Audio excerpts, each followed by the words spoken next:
Hi guys, so in this video we're going to run through both the forehand and the backhand dink. Now, most of the time when we're up at the kitchen line, a lot of our shots are down fairly low, so I would suggest practicing with your SpinPro down on almost the lowest setting to begin with, just to make it more realistic, and then as you practice you can kind of adjust that height. I've also set my ball arm at 12 o'clock so that the ball is at the top.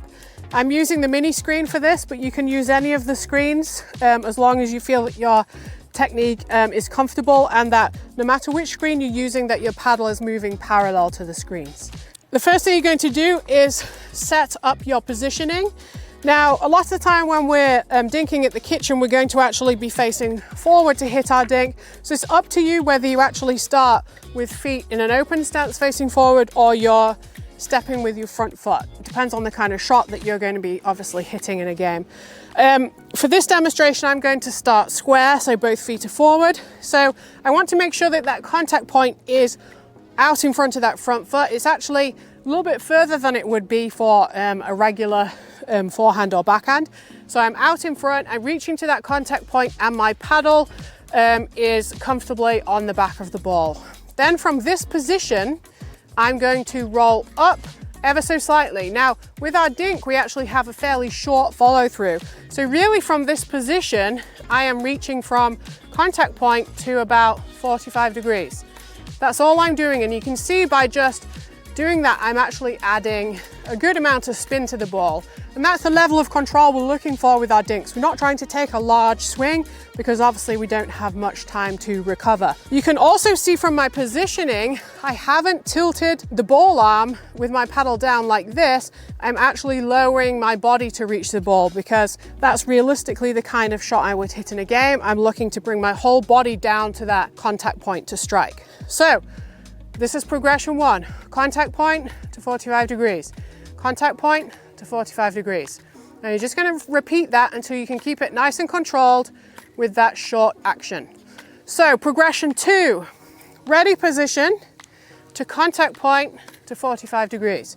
Ready position, contact point, 45 degrees. And you can see I'm still trying to keep that action nice and controlled. I'm not over swinging and keeping it too long. I'm keeping it short and sharp and controlled. Ready position, contact point, through. Progression three, we're now going to add in a really tiny backswing, so barely anything at all.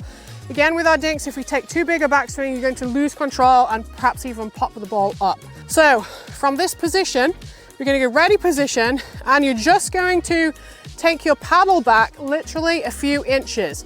If you want to, you can drop it lower. The lower you drop, the more spin you're going to have, but really just a few inches from the ball. And then from here, I travel up to that 45 degrees. Here to 45. So I go ready position, slightly back and up. Ready position, slightly back and up. And that's all I need to keep that ball controlled.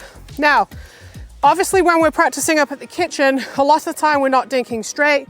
We're going to dink cross court. So you perhaps want to angle that SpinPro so you're practicing more realistically. So ready position, slight backswing and up. Ready position, slight backswing and up. So you're really visualizing kind of the direction that you're actually aiming the ball. So that's my forehand dink, and then it's exactly the opposite on the backhand side.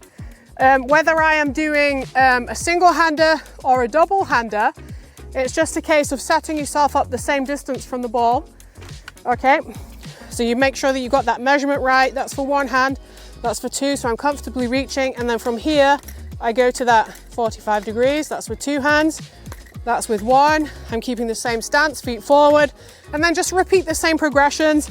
Ready position, contact point through, ready position, contact point through. Same with the single hander, and then add in that backswing. Mini backswing, through, mini backswing, and then through. And then keep adjusting the angle of the SpinPro so that you're really practicing those different directions.